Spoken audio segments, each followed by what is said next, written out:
Jesus was prosecuted for a crime that did not deserve the death penalty to begin with. That's the situation that Pilate was confronted with. Well, here comes somebody who's accused of calling himself king, but you look into it and he ain't the kind of king that you need to be afraid of. Which, My kingdom is not of this world. Yeah, well, I was going to say, even bringing it back full circle, Bob, to what you said at the beginning, was Jesus guilty of this lesser form of treason? Yes, but was it worth prosecuting, and did Pilate make the right call putting him to death? Probably not. He was guilty of the crime. He was really not, if you dug into it, not worthy of death. Welcome to Let's Talk About That, the podcast where we dive into conversations about life and share stories of faith. We're thrilled to be on this journey with you.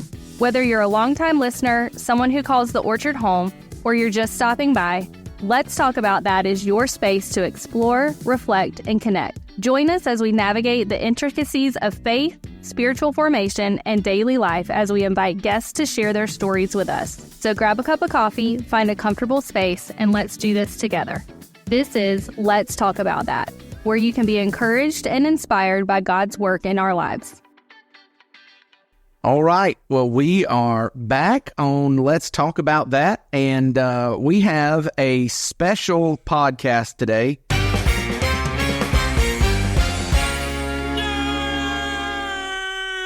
It is the nerd podcast of Let's Talk About That, because what we're going to do today is dive into a lot of the nerd side of the trial of Jesus around Easter. And what I mean by that is we have an account in the four Gospels of the trial of Jesus. It's mentioned other places in the New Testament, referred to at least, but there's a lot more we can learn about the atmosphere around the trial of Jesus, the culture, some of the players that we can learn from other places in history. And we had my good friend, Mr. Bob Dekle, on the podcast a while back, and you mentioned this as we were talking about one of the books that you wrote, because you wrote a book. I have a copy here on the table with us about the trial of Jesus from your point of view as a prosecutor. And I don't know since then how many times somebody has said, when are you going to have Bob back to talk about that? When are you going to have Bob back to talk about that? So we figured Easter week is the time to do it. So you're going to be listening to this the Tuesday before Easter, and it's going to be a good time to talk about that. So around the table, I'm here, Bob's here, and we have Pastor Eddie to make sure that Bob and I don't digress to infinity. Well, I'm pretty sure that won't be my role here today, but I am interested always to talk to Bob, one of the smartest guys I know, really, and well-versed in what he's talking about today. So this is not just something that has just come off, lightly. He has put a lot of time, study, and effort into this. Yeah, it's not sure how well known it is, but Bob, I think Eddie's as big of a nerd as either one of us. He just hides it better, I think that's probably true. So before we get going, though, Bob, I've got to ask you a question, because somehow you escaped it on your first round. I was wondering if that was coming. Yeah. He escaped it on his first round, but I'm not going to let Bob slide away. I was wondering. I really was. I thought you were going to go right by it. No. Okay. Should I leave now? No. I don't think so. The question is this, Bob. If you were a flavor, what flavor would you be? Vanilla. No, man, everybody's going vanilla. Everybody's going vanilla. That is not the flavor that I would pick for you, Bob. You know the flavor that I'd pick for you? What's that? An Asiago cheese bagel. That's not ice cream. It doesn't have to be ice cream. It's just any flavor. Somebody said that they were the sweet and hot wings from Thunder Alley in Live Oak. So now that you have a broader category, do you have another flavor you'd want to go with? I like Asiago cheese bagel.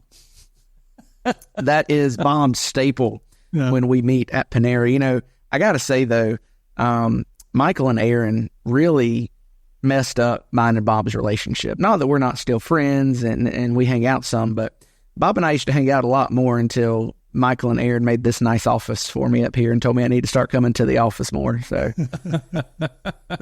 me and Bobby should run into each other at Panera, and if we just wound up sticking around and playing a game of chess or two after I got done with some work, it wasn't a bad thing. Well, it's not not that I would want to extend the conversation about flavors, Chip, but it is a little bit amazing to me how many people immediately think of ice cream flavor. I know, it is funny. And I think it's just because when you think what flavor would you be, the only time that you choose a flavor is either with ice cream or sauce for your wings. Okay. I think anyway. All right. Well, let's jump into it, talking about the trial of Jesus, because I know that we can talk about this a whole lot longer than we have time to on the podcast. But let's start here. Let's start with the book that you wrote, Bob. Tell us a little bit about the book, when you wrote it, and what made you decide to publish that. Well, I was teaching a course at the University of Florida on prosecution. And now I want to speak from a secular viewpoint, okay? And one aspect of prosecution is even when you got somebody who is guilty and you can prove he's guilty, you should not prosecute that person. And I thought of Jesus. I said, from a secular viewpoint, he's guilty of treason. Because anybody running around Judea saying, I'm a king, is committing treason, violating the technical term for it is lex Julia majestis. And so, yes, from a secular viewpoint, Jesus was guilty. But then again, from a secular viewpoint, even if he was guilty, he shouldn't be prosecuted. He shouldn't have been prosecuted. That was a point that I was going to make in another book that I was writing about how to be a prosecutor. And I finally thought better of it, and I decided to use Socrates as the example. Well, all right. in the book, because I was writing it for a legal publisher, and they may not like getting too religious. Yeah, I get that. So you switched up, but I guess that planted the seed of... It planted the seed, yes. And that was part of it, to demonstrate that even if you got somebody who's quote-unquote guilty, you shouldn't be prosecuted. And a second aspect of why I wrote the book is kind of summed up to one of the last comments I made at the end of the book. Jesus said, Father, forgive them, for they know not what they do. And I wrote, we should probably say, Father, forgive us, for we would have done no better. That's good. I like that. That's good. Yeah. Just looking at the trial of Jesus, and just looking at how he would have appeared to the people in power, he was apparently someone who was a severe threat to peace in Judea. Judea, from time to time, raised up a person who called himself a Messiah. Yeah. And he raised an army, and he fought, against the Romans, and got himself and a bunch of his followers killed. Yeah, and to be clear, for those who are listening, what Bob is saying is that not that Jesus raised up an army and caused a revolution, but that there were a lot of guys who came before Jesus who said similar things that Jesus said and did exactly that. They tried to start a revolution, which is why a lot of the Jews, even the followers of Jesus, anticipated him doing the same thing. Exactly. Exactly. There was a man by the name of Simon ben Giora. Yeah. Who you read about him in Josephus, but Josephus was very careful not to call people Messiah because he had denominated Tiberius the Messiah.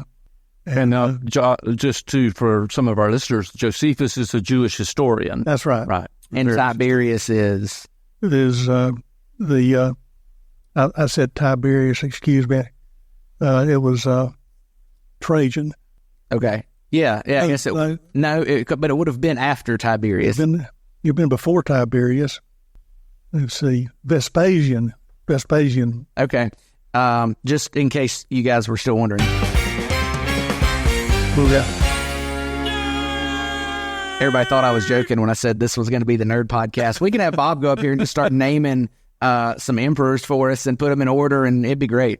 But anyhow, in the Jewish revolt, no, it was after Jesus, excuse me, the Jewish revolt of 70 A.D., this guy, Simon ben Giora, raised an army, revolted against the Romans, and part of his announcement that he was a Messiah was he rode a mule into Jerusalem. Does that sound like something somebody else did? Mm-hmm. Absolutely.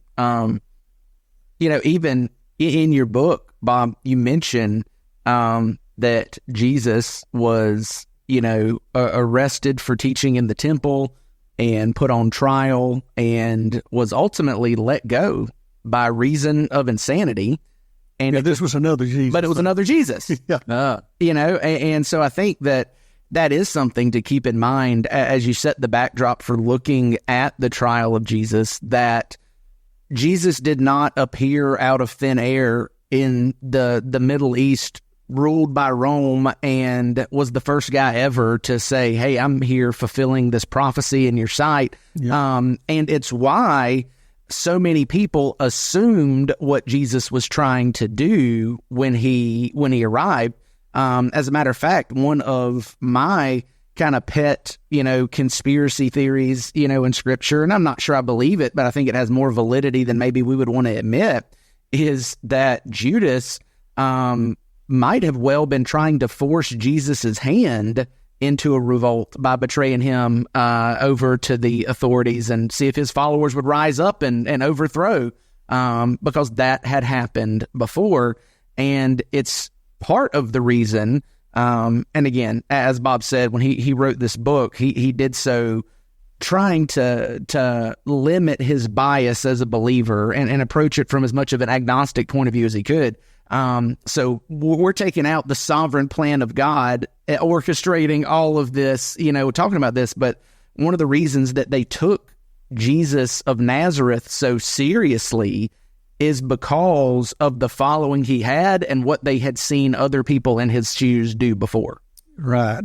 Very, very, very true. There had recently been an insurrection, and a guy by the name of Barabbas had been arrested, and he was sitting in prison.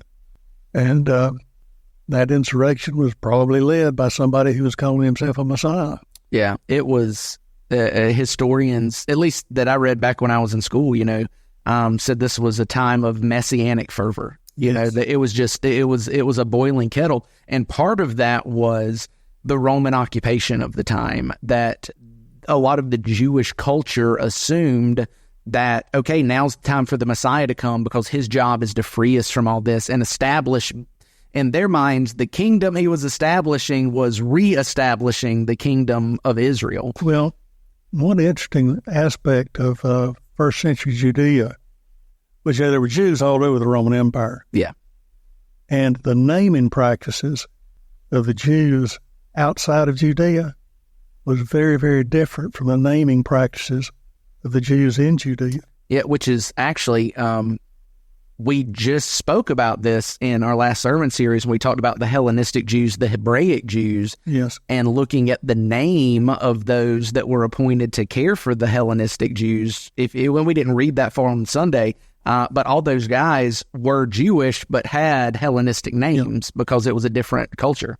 And the men of first century Judea not only had Jewish names, they had many of them, most of them, the names of various members of the Maccabee family, the Maccabees, Judas Maccabeus, Simon Maccabee, Eleazar Maccabee, and the Maccabees were a family who had overthrown the Seleucid Empire, which was in control of Judea at the time. They overthrew the Seleucid Empire and established an independent state of Judea ruled by their family. Well, Eddie, you were supposed to stop us from digressing. Well, I was, I didn't want to, because I think this is important. And I think sometimes people wonder, well, what does that have to do with what we're, our faith and so forth, so on. And I'm painfully aware that sometimes we want to just take the Bible and the context of the scriptures out of history. We kind of want to put it on an island by itself. And we don't realize that it was not an island by itself, that it is impacted by Europe. It is impacted by the Roman Empire.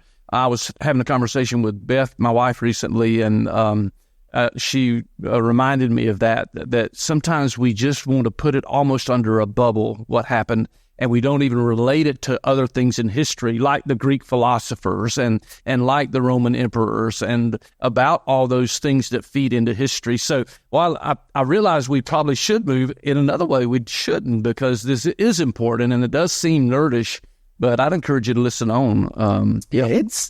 All of it plays together to set the stage and to, as the curtain pulls back on this courtroom drama, all of this is a part of it. So let's do this. Let's zero in just a little bit, though, and talk about the courtroom drama that we see. In many ways, there are characters that are on stage when all of this is happening, and then there's characters, as Bob said, and he and I talking, that are behind the scenes, off stage.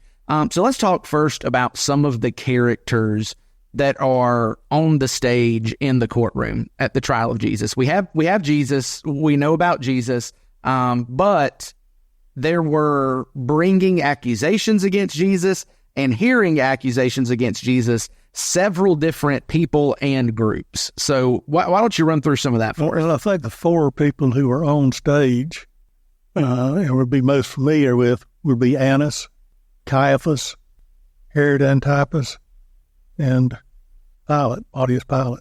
Okay, why don't you run through who each of those people were, not just in the gospel accounts, but historically, kind of who those people were. Because one of the things I appreciate about you, Bob, is that you like to color in, a lot of the stuff that we read in Scripture and dig deeper to say, okay, what else can we learn about these people? So why don't we start with the father and son duo there?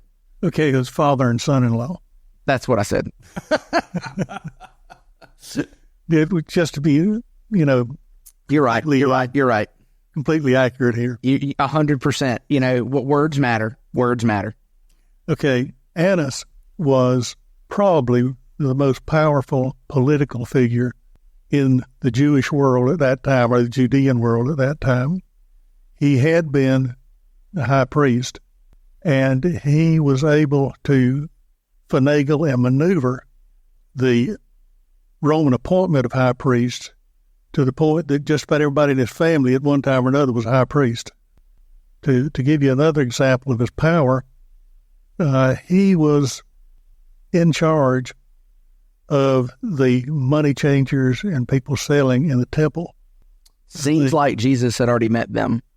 And as a matter of fact, at that time they called it the booths of Annas. So he had a very big monetary interest in what was going on, in the temple commerce. His son-in-law, Caiaphas, was the high priest at the time. Kind of go back, high priests were appointed for life at the time that the Romans took over. But the Romans decided, we're going to do things our way, not your way. And they would annually appoint a high priest. So you have a bunch of people who were high priests, or were going to be high priests, or had been high priests. Caiaphas was a very astute politician himself, in that he was a high priest longer than anyone else during the Roman occupation. I don't think I knew that. Yeah. So Annas and Caiaphas would have, number one, a financial interest in what was going on in the temple. Number two, they would have an interest in making sure that there was no unrest in Judea, and there was no threat to their power by someone else coming in and usurping your power. Okay? Now, the third consideration they would have, and what I believe is probably the lesser consideration, the least consideration of the three, would be, people need to toe the line on theology here. Yeah, that was not at the top of their bingo card that they were looking for. Was not at the top. It might be a good excuse to give to people, for why they did what they did, but it wasn't. Yeah, wasn't number one. There was definitely.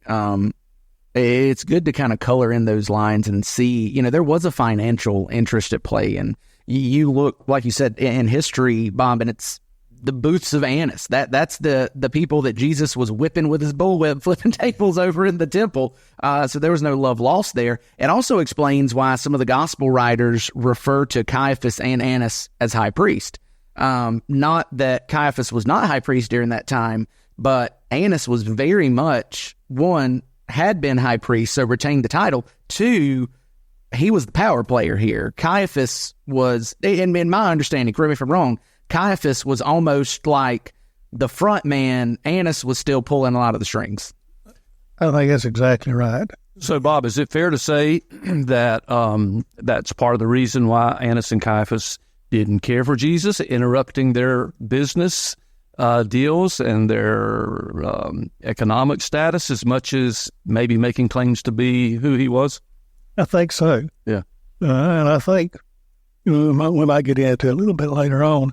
I think that there was, for some reason, some kind of a family feud going on between Annas and his family and the family of Jesus, because a successor high priest in that family, whose name also was Annas, took advantage of an interregnum in Roman governors to kill Jesus' brother. He was known as James the Just. And you can read about that in Josephus. The Romans, they were the ones who inflicted capital punishment. They didn't want anybody else inflicting capital punishment. But when one governor is relieved of duty and a second governor hadn't gotten there yet, there's a little bit of time where some of the local authorities can do what they want to. And while that was happening, this second Annas killed Jesus' brother, had him stoned. And when the new governor got there, the Jewish people complained to him about how Annas had killed James, because James was well respected in Jerusalem. They called him James the Just. And the governor responded by kicking Annas out of office and appointing another high priest. Well, you mentioned, governors, and so maybe it's time to go back to talk about the other two of the four main characters you mentioned, Herod Antipas and Pilate. So tell us about those guys. Well, Pontius Pilate was a career military man. He came from a class of Romans who, they were not nobles, but they were not commoners. They were in a group called equites, and equite, translated into English, would probably translate to knight. They were well-to-do. They were powerful in their own right, but they weren't at the top of the pyramid. So what would be maybe a good example for people to relate to today, what kind of class of person Pontius Pilate would have been? Oh, boy. Yeah, Pilate would have been kind of a career military man, but he was never going to make general. So not quite a Colin Powell. Not quite a Colin Powell. Maybe a... Man, does that date me? Maybe a little bit. It just hit me. What's some others? We got McMaster's. Anyway, all right. So military man. He wasn't going to be a 5-star general. Yeah. But he might make a lieutenant colonel. Now, this is important because certain provinces of the Roman Empire were rife or highly possible that you could have trouble out of them. Yeah. And you did not want a member of the senatorial class as a governor in those provinces, because they could use those provinces as a springboard to becoming emperor, which is exactly what Vespasian did. Okay. So they put somebody there who had a background to handle the issues, but not a background to leverage the issues. Exactly. Okay. Makes a lot of sense. And so Egypt was what's the word I'm looking for? An imperial colony. They had two kinds of colonies: imperial colonies and senatorial colonies. Egypt was an imperial colony, and it was governed by an equite, because Egypt was so rich. Somebody with a claim to being an emperor could raise an army, finance a rebellion. Judea was an imperial colony for another reason. That's because there's a daggum many hotheads there that the governor wanted to keep a tight rein on it. So, the emperor. So Pilate was a governor, but he was kind of a junior governor. Most governors at that time were called procurators. In the Bible, Pilate's called a procurator, but he wasn't. He was a praetor, and a praetor is a step down from procurator. This is not a terrible mistake to make, because other historical writers, I think Tacitus one, called Pilate a procurator, because the time that Pilate wrote, they had elevated the position of the Judean governor to procurator. So anyhow, not only was he not the first rank of governors, he was in a position where he did not command Roman soldiers. Okay. The quote-unquote Roman soldiers who were in Judea at the time weren't Romans. They were auxiliary troops. You raise your legions from the citizens, and if you need more people to supplement your army, then you raise auxiliaries. So who did they report to, Bob? Well, the auxiliaries would report to eventually to a Roman general, Roman governor. So, in one example, during a war in Spain, the Scipio Africanus had a troop of Numidian cavalry who were auxiliaries, and the leader of that group of Numidian cavalry used that as a springboard to become king of Numidia and eventually rebel against the Roman Empire. When Varus, you remember the slaughter of the 3 Roman legions at the Teutoburger Forest? I'm hitting a blank wall here, right? Oh, yeah. Oh, yeah. We might better change some tracks here, huh? Yeah, yep. Yeah, there was an auxiliary commander by the name of Arminius. Okay. Who... Jacobus Arminius? Who I was about to say.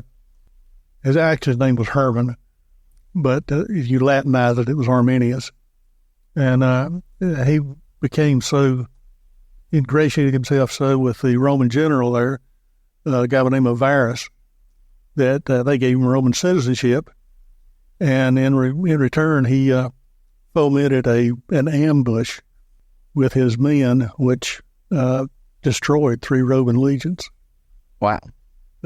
So anyhow, these are the kind of troops that Pilate was leading. One very fertile recruiting area for auxiliaries was a place called Samaria. So I don't know for a fact, I couldn't establish where those auxiliaries came from that Pilate was commanding, but it's a very good possibility that they were Samaritans. Well, that would add to the tension a little bit, wouldn't it? Little tension. Again, the kettle is rolling with some boiling water at this point. And Pilate was not a nice guy. No, he wasn't a nice guy. the Jews were not necessarily fans of Pilate. It was an uneasy alliance. Well, Pilate was not necessarily a fan of the Jews. Okay. What do you mean by that? Well, Pilate was a protege of a man by the name of Sejanus, who was the Emperor Tiberius's right-hand man. And Sejanus did not like Jews. And his dislike of the Jews was inculcated in his proteges, so to speak. So before Pilate even got to Judea, he had been kind of indoctrinated in don't like Jews by Sejanus. Okay. Now, there was a period of time when Tiberius got tired of being emperor, and he told Sejanus, you run the show for me, and I'm going to go retire to the island of Capri. And just good choice. Take it easy. And he hadn't been there long when he found out that Sejanus was plotting to assassinate him and become emperor. And this didn't set well with Tiberius for some reason. So he came back and came out of retirement, killed Sejanus, killed all of Sejanus' family, killed all of Sejanus' friends. Now, one of Sejanus' friends that he didn't kill was a guy by the name of Pilate, who was sitting way down there in Judea, yeah, and was just so happened to have a rolling, boiling kettle of tension and uncertainty and messianic fervor, and this guy named Jesus of Nazareth, Jesus Bar Joseph, steps on the scene and gets brought before him with the accusation, this is King of the Jews. Yes. Now, Pilate, so he gets to Judea. The Judeans don't like him. He don't like them. And one thing that the Romans did, kind of kowtow to the Jews, because the Julio-Claudian dynasty liked the Jews. And, Tiberius was a member of the Julio-Claudian dynasty. And the one thing that the Romans didn't do in Judea was when their troops went in there, they didn't carry the standards because the standards had images on them. Some had a standard of a bear, some a boar, some of an eagle or whatever. And Pilate decided, well, I'm not going to. That would offend the Jews. Yeah, that would offend the Jews. He said, I'm not going to worry about that. I'm just going to bring my troops into town, and they're going to carry their standards. But just to be on the safe side, he brought them in at night. So he's there. They've got the standards. The Jews find out about it, and they want him to remove the standards. And there's a big fluff over this, big to-do. And Pilate lets loose on the protesters, lets his soldiers loose on the protesters, so they use clubs, don't use swords. So they went in and beat the protesters with clubs. The next thing Pilate does, well, Tiberius hears about this, he says, take the standards out. Okay. Next thing that Pilate does, and he's wanting to suck up to Tiberius because he feels a little bit unsafe in that he was a protege of Sejanus. So he puts some shields in the Praetorium that has got Tiberius' name on it. And this again offends the Jews. And they protest again. And back to Tiberius with their complaints. And Tiberius says, take the daggum shields away. Well, boss, I was trying to honor you by doing that. Take the shields away anyway. So now that explains a lot of the tension, but it wasn't actually Pilate who instigated this trial, though, right? That comes from another group? That comes from another group. Now, I think it's important to understand the role of a governor in a province. They served as judges, but their main objective was not to do justice. And their main objective was probably to keep their heads. Well, their main objective was to keep the people underfoot. Yeah. Make sure they pay taxes. And if they could keep the people pacified, make sure they pay the taxes, then that's great. they come before you in some kind of a lawsuit or some kind of complaint, and the first objective of the governor in deciding the complaint is how is this going to advance the best interest of me and of the Roman Empire? So you're saying some things never change, huh? Now, something never change. That's good. That's good. So The more things change, the more they stay the same. Yeah. So really that gives a lot of context to how we see Pilate, who is a military, harsh man, does not like the Jews. And yet when we see him in the New Testament, he seems almost like, well, this guy really didn't want to, upset, or just didn't really want to put Jesus to death. He was a pushover and let the Jews bully. No, the Jews already didn't like him because of how he had been treating them, all these issues that Tiberius had to come and say, dude, just, keep them happy. And so here you do see Pilate who's thinking, I could care less about this. These guys, are a dime a dozen who claim to be the Messiah. Exactly. I don't care if he's here or not.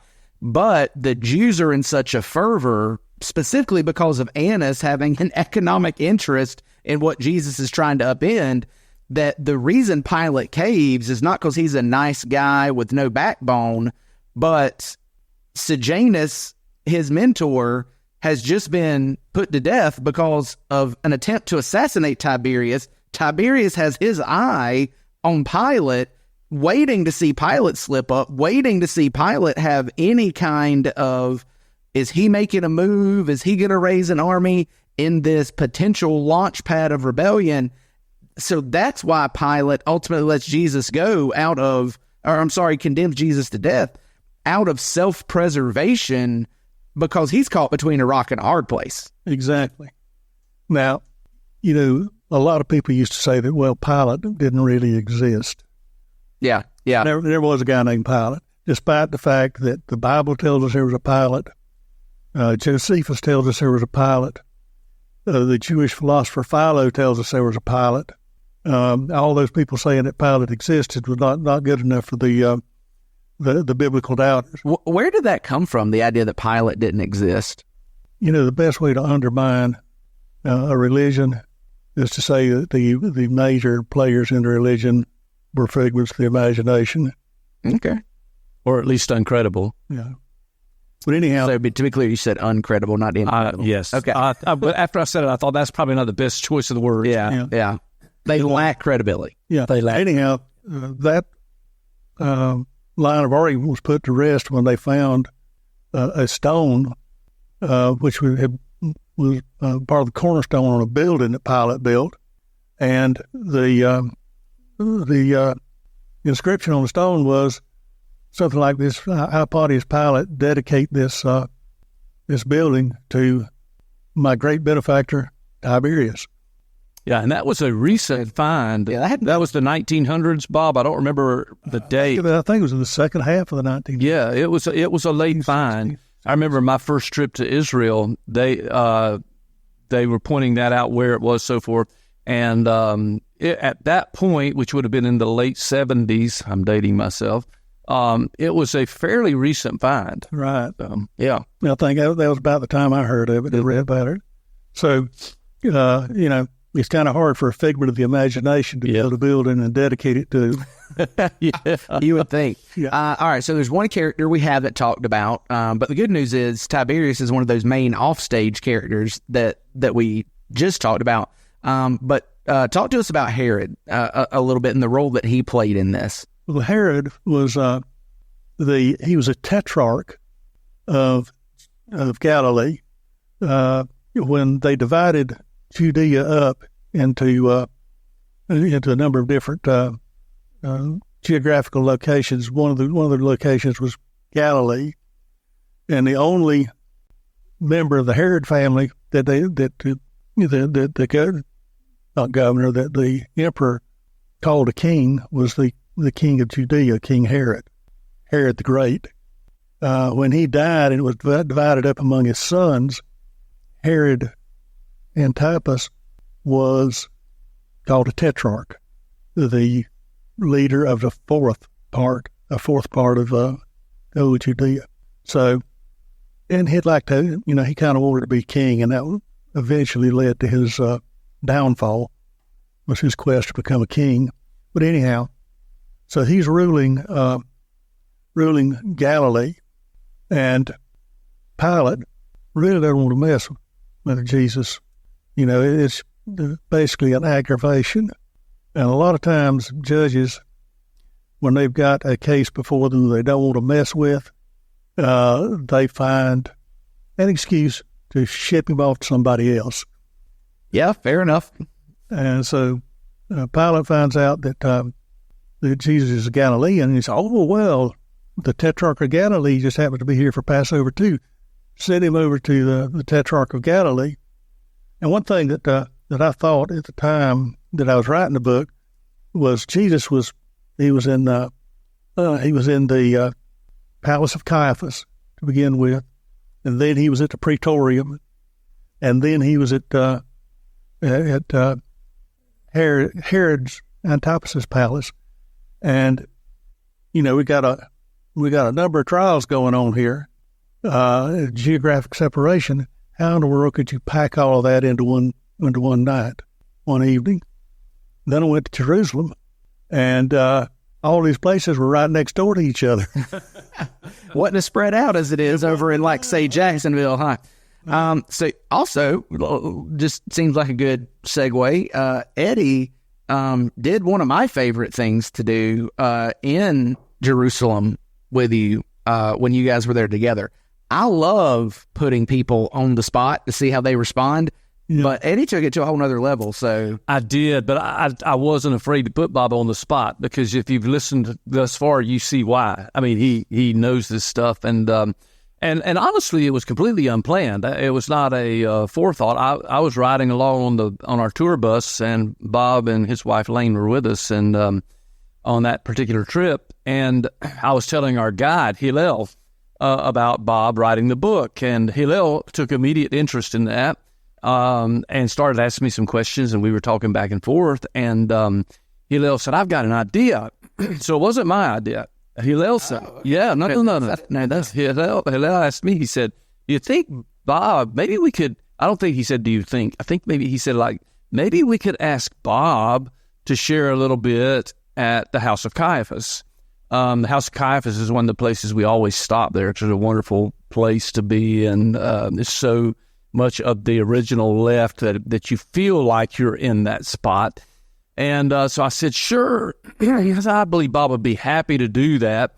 And before I had a chance to say anything to Bob, I guess, I know what it was, Bob. I got detained at the top at the bus when we came in. There was a lady who was not able to, it was a pretty tough climb there, and she got a little winded and a little faint from the walk, and so I stayed behind with her at a little cafe while she rested, while you guys went on into the House of Caiaphas. And so I didn't get a chance to say to Bob, hey, by the way, get prepared. So you take from there, Bob. What'd you think about that experience? We were down in the cell where Jesus was held at Caiaphas' house, and talking about the places that you go, and they say, well, this is where this happened, this is where that happened. And a lot of times you hear, you'll be there, you look around and say, nah, that's not it.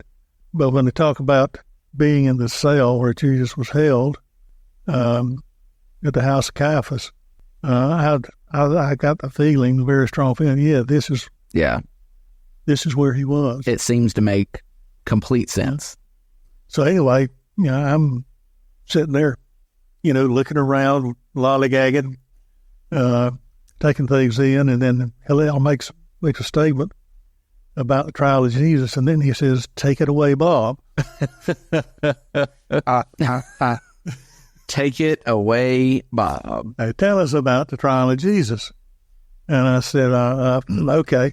And once I got over my initial stage fright, I gave a thumbnail sketch of what I believed about the trial of Jesus based on my research. Yeah, and I will say I was able to have someone else sit with the lady so I could get in there. So I did get to hear at least the tail end of that conversation. Bob did a great job. That's awesome. Really would. So let me, ask you this. When we picture the trial of Jesus, Bob, like you just described, it was a here, it's there, it's all over the place. If you ever watch courtroom dramas, you have the judge seated and the attorneys and the jury. What would that scene look like during Jesus's time? Like, what would the trial look like? Is there a prosecuting attorney? Is there a defense attorney? Like, how did that play out? Okay. In Rome itself, they had a what you call an adversarial justice system. In the provinces, their justice system was more inquisitorial, and by that I mean there was a public official who was in charge of getting the cases together to give to the governor when the governor made his circuit and heard cases. And this official who was responsible for bringing cases before the governor was called a strategos. Just by the merest of coincidences, and I don't know I don't know if this is true or not, but this is a pretty good inference to draw. The captain of the temple police was called a strategos at that time. Okay. So it's not a big jump to think, well, hey, he was the official who was in charge of bringing these cases to Herod. I mean, to Pilate when Pilate came through. And there's some indication of that because part of the soldiers, of the group of soldiers who arrested Jesus, were temple police. Some of them were Roman auxiliaries. The way you could tell the difference was what they were carrying for weapons. On holy days in the Jewish religion, you couldn't do any work. Carrying a sword was doing work. Okay. So the temple police, but carrying a stick wasn't. So the temple police went there carrying clubs. That's interesting. So anyhow, the strategos kind of briefs the case, gives it to the governor, and the governor goes from there, decides on the basis of the reports or hears witnesses.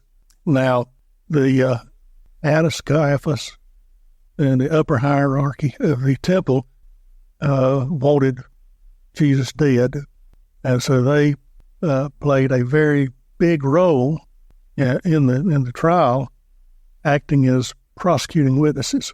We completely left out who was it? We completely left out one organization that played a significant role in this, and that's the Sanhedrin. Yeah, that's where I was going a moment ago, but I didn't want to interrupt you. So, yeah, is the Sanhedrin.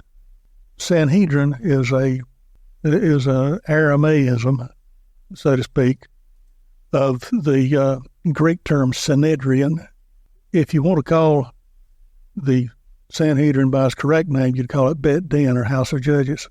Okay, I think, and I could be wrong, I frequently am, that at that time there was no real official Sanhedrin. The reason being, when Herod became king, Herod the Great became king, he killed all the members of the Sanhedrin. Yeah. And so no more Bet Din. But whenever you needed a group to act in that capacity, he just went out and brought some people in and said, okay, you're the Sanhedrin, you're the Sanhedrin, or the Bet Din. So under Roman rule, the Sanhedrin was less a religious organization, religious and judicial organization, and more a council of advisors to the high priest. Okay, I could be absolutely wrong about that, but that's my take on it. So, one thing about the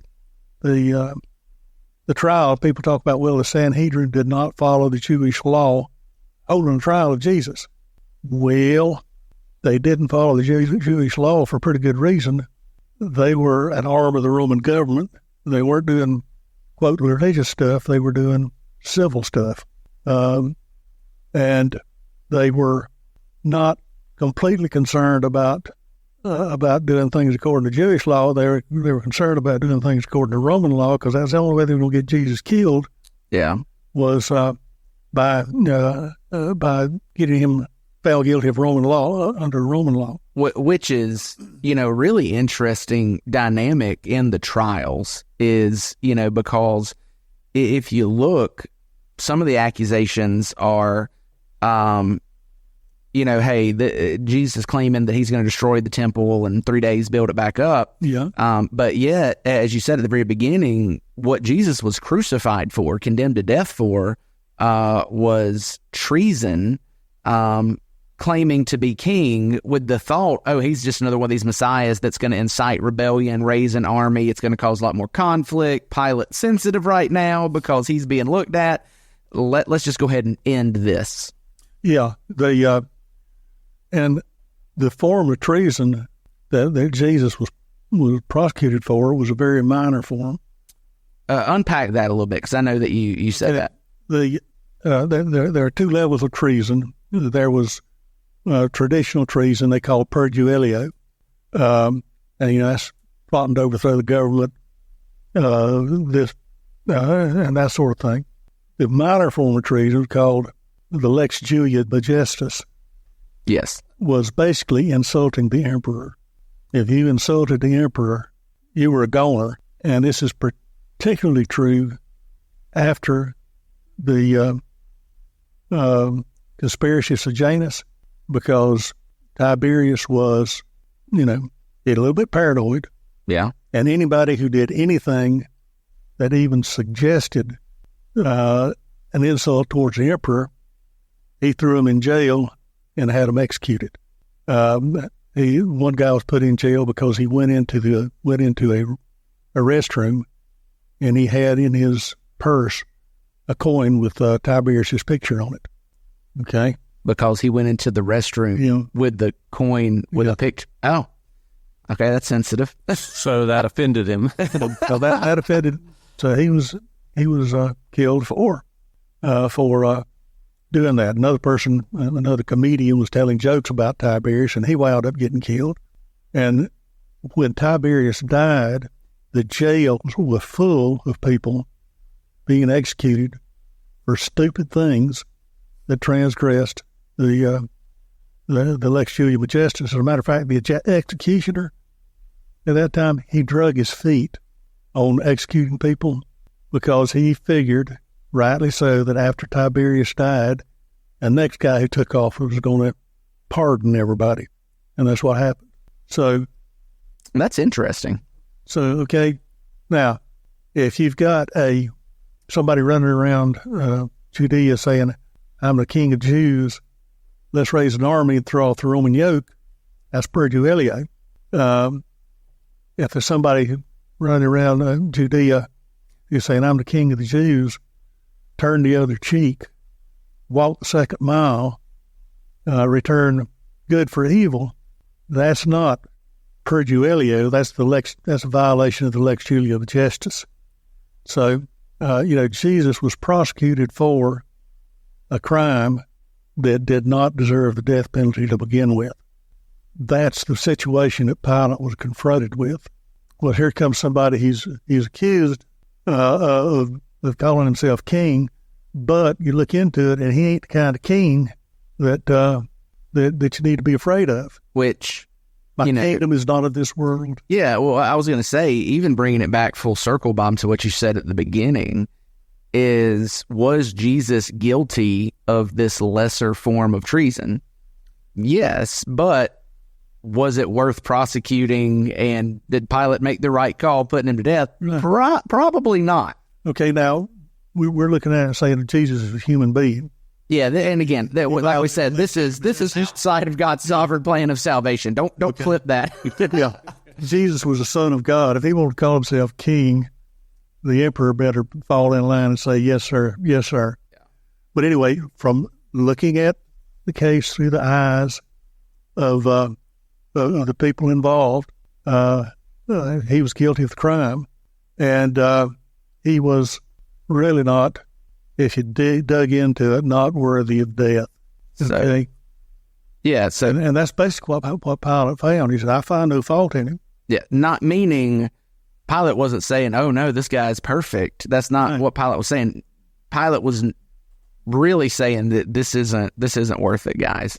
He's basically saying what the second Roman governor said about the second Jesus, who was prophesied the temple was going to be destroyed. He said, okay, yeah, he's saying all that, but he's Looney Tunes. Yeah, what? He's not guilty by reason of insanity. So do you think that Pilate's choose who do you want, Barabbas or Jesus? Do you think that was Pilate trying to get Jesus off the hook? There might have been some motivation in that. Yeah. I think Pilate was working on a couple of different levels in the trial. Number one, he was enjoying jerking the Jews around. Just there you go. That's the insight we came for right there. Yeah. He didn't like them. They wanted something done, so he was going to give them a hard time. On the second level, he didn't think it was worth fooling with because Jesus wasn't dangerous. But then on the third level, what's the best thing to do to keep peace in Judea and not have people rioting? And then here we come to the fourth level of what he's thinking about, is when he's talking about turning Jesus loose. They say, if you do that, you are no friend of Caesar. Yeah, Tiberius. Yeah, no friend of Tiberius Caesar. Now, that ought to have made Pilate's blood run cold. Yeah.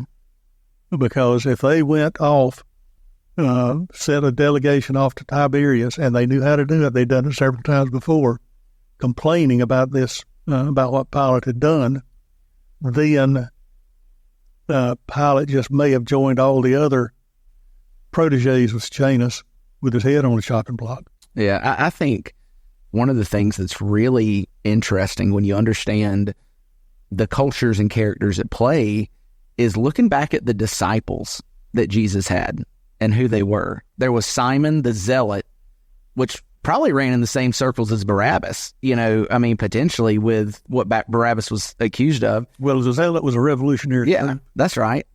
Which is potentially what Barabbas was, a part of. You have Matthew, who's a tax collector who works for the Romans, essentially. So obviously, the zealot and the tax collector aren't best friends. But tax collectors, unlike the way Matthew was portrayed in The Chosen, they were tough guys. Well, the way that I tell people, and in fairness, I've never watched The Chosen, nothing against the show theologically. I haven't either. Yeah, it's just, honestly, I'm watching other shows. But I think that the way I describe tax collectors are they're mafia bosses. Yes. Enforcers, at least, They're enforcers. They're the leg breakers who go out and collect the protection money. Yeah. And you got the zealot, you got the tax collector, you got a guy like Judas who obviously had a financial interest in things, and he knew to go to the priest to, so he might have been kind of a. There's a theory that I don't subscribe to, but I think it's interesting. Scholars did a lot of thinking of what does Iscariot mean? What does Iscariot mean? And one of the theories was that this was a corruption of Judas Sicarius. And the Sicarii was another revolutionary group. Really? I've never heard that.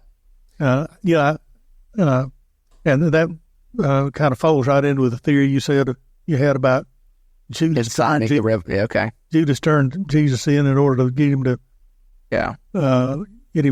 go ahead and raise the army and rebel. Yeah, well, I think, you look at the disciples, and you got a group of fishermen there who probably all, could get along, saw the world through similar lens. But it was really, those 12 guys were very diverse in who they were, and yet they came together to follow Jesus. And what's even crazier to me is the more you dig into that, well, maybe that was even part of the fear of a lot of these groups is, hey, this guy's putting together a coalition of people that we've never seen come together before. What does this mean? Well, I think one common denominator for the disciples despite their disparate backgrounds. They were Jewish. They were tough guys. Yeah. So what do you mean by that? They were tough guys. Okay. Peter, the Rocky. Fair enough. Rocky. A commercial fisherman. Yeah. Down there in Taylor County, I'm sure that you have experience with commercial fishermen, and they're a pretty tough group of people. They are rather salty, let's just say. You know? And you thought it was good, didn't you, Eddie? Yeah, you saw that. James and John, the sons of thunder. Yeah. Which, again, coolest nickname anybody ever got, Son of Thunder. Son of Thunder, yeah. Okay. And a lot of these people weren't the swift, sharpest tools in the shed now. You know, they kept misunderstanding Jesus and not really catching on what he was saying. When they perceived that they were uneducated, untrained men. Right. According to Luke and Acts. Idiotas. Yeah. And I think when Jesus was recruiting his disciples, one of the things he was looking for was tough guys. Which, you know, is crazy when you think about how we sometimes picture Jesus with his long, flowing Pantene Pro V hair and pastel robes. And, you know, it was not flip-flop Jesus. It was sandal Jesus. You know, well, sandals were different. Yeah. It was working class Jesus, too. Yeah, which that's one of the things that I tell people that I learned on a trip to Israel that just made a ton of sense when you hear it, is that we talk about Jesus as a carpenter. And my dad messed around with carpentry a little bit when I was growing up. I like building things with wood, you know, Bob. So you think about Jesus being a carpenter, you think about him working with wood and all of that, you know, but the truth is the word in the Greek is tekton, yes, which does not necessarily mean woodworker. It means somebody who works with their hands, you know, and what is more abundant in Israel, stone and rock or oak trees, you know, pine trees? No, it's stone and rock. So he might have been a masonry more than he was a carpenter. I think that's a recent current theory that he was a brick mason rather than a carpenter. Teknon also applies to architects. Yeah, builders. Yeah, and all Jewish philosophers or rabbis at that time, they were supposed to be able to support themselves with manual labor. For example, Paul, the tent maker, was a tent maker. Yep. Okay, and the term teknon was sometimes applied to rabbis. That's good. But anyhow, point I'm making, Jesus worked with his hands, and he found tough guys. And he was a tough guy himself. You know, warm fuzzy Jesus didn't exist. Yeah. He-Man Jesus did. Well, when you go back again to the booths of Annas, Jesus flipping over tables, driving people out with a whip. I tell people when they ask, what would Jesus do? Just know that's in the realm of possibility. Yeah. Yeah, I think part of that, with the masonry part of it, too, comes from the fact that Sepphoris was just a small distance, a short distance from Nazareth, and had a lot of buildings, much bigger than Nazareth would have been. Yeah. And it was basically a Gentile city, too. Mm-hmm, yeah. And so it all makes sense. You know, it kind of does away with our traditional way of thinking, but I think that's part of the good thing about discussions like this. Sometimes it gets us away from our thinking that is just really erroneous. And not from the, I'm not saying that the Bible is erroneous. I'm thinking that sometimes our thinking. Sometimes the traditions we have built around it, much like what we did in our coloring book series. Yeah, much like we did in our Christmas series, is kind of talking about, hey, you know, this isn't exactly the way that you've always heard it. Well, one example of this is a lot of people have the picture of when Paul was on the road to Damascus, he fell off his horse. Well, they weren't riding horses back then. They weren't riding. He was on foot. And I read a Catholic background professor who was saying that he mentioned in class Jesus Saul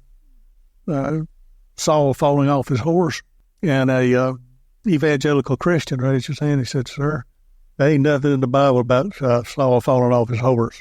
And so he said he went back and read it again and said, "By golly, there isn't anything about Saul falling off his horse." There was a lot of things that we think. That's right. So if I might just throw in here, an unashamed plug, I think this is some of why you go to Israel, why you travel to Israel. I know the situation is not good right now, but should the situation settle to where, by the way, people are going back to Israel now, but it's still pretty unsettled. But if it gets to the place where anybody listening, if it gets to the place that you can travel to Israel, I highly recommend it because of what we're talking about. You begin to see, as you said, Bob, you saw, wait, these places are right there together. It is doable. You saw the Sepphoris and the fact that maybe he was a block mason. And I think it does give us a better picture of the reality of all this. I don't think, again, going back to a statement that Beth and I were talking about, we put so much of this under a religious bubble, and we're almost somehow afraid to stretch out of that. And I think that's what we appreciate about you, Bob. You're not afraid to stretch out of that and look at history and what we know about history and how it relates, and yet not questioning the scriptures or the gospels, but saying, really confirming, and really what you said today affirms much of what we read about the trial of Jesus. Yeah, I think that one of the things I appreciate about this is that for me, we've said it colors it in, but maybe a better term, it puts skin on it, right? Because it takes these characters that we read, and sometimes it can feel like fiction. Well, they're not two-dimensional cardboard characters. That's right. It makes them real people. And they had other things going on in their lives outside of the events that we read of in Scripture. And shockingly, that was even true of Jesus as well. John says, hey, all the things Jesus did, we could fill up a library, or more than fill up libraries with that. And so for me, I really appreciate putting skin on those characters. It's been a good conversation. Obviously, there's so much more we can talk about. So I don't know, maybe next Easter would be a good time to talk a little bit more. But I think for today, we're kind of running out of time. So why don't you, Bob, is there any kind of final thought that you think would be helpful for people as they begin to maybe dig a little bit deeper into historical context to try to put skin on other people in Scripture? Well, they were real people. They had real concerns. They had real fears. And, the way Jesus presented himself, you could think that he was a rabble-rousing revolutionary, and that would be a threat to the peace. Even beyond that, the fact he was calling himself king, and the Jewish authorities were saying, if you don't kill this man, you're no friend of Caesar, that puts a whole nother complexion on why Pilate did what he did. Yeah. And in the last analysis, a Roman governor could do whatever he pleased as long as he pleased the emperor. Yeah. And he's, like you said, Tiberius is the shadow that is looming over all of this. And the easiest thing for everybody would be for them to kill Jesus, or at least that's what they thought. That's what they thought until what happened is 3 days later. 3 days later, that's right. Maybe Friday, but Sunday's coming. And I'll say it may be Tuesday, but Sunday's coming. And we love for you to make sure that you're joining us in person at one of our locations this Easter. Remember that we have different service times this week. So we have 3 service times in Live Oak and in Lake City, and 2 in Branford. But make sure that you stop by, and man, we're looking forward to what God's going to do this Easter, because the one thing that we know is Jesus rising from the dead isn't just a Bible story or a flannel graph, but it is the central moment of human history that changed everything. And so hope that you're there to celebrate that with us. But for now, that's all we have on Let's Talk About That, and we'll see you again next week. Thanks for joining us for this episode of Let's Talk About That. We hope it encouraged and challenged you as we continue to grow on this journey of faith and embrace community together. If you have any questions, thoughts, or feedback, we'd love to hear from you. Reach out to us through our social media channels or visit our website to stay connected. Your support is what makes this podcast impactful. If you found today's discussion meaningful, don't forget to subscribe to the podcast, share the episode with a friend, and leave a review. Your engagement helps us spread the message and connect with others who can be encouraged through these conversations. Until next time, we hope this episode inspired you to live out your faith this week. Keep the conversations alive, and remember, we're all on this journey together.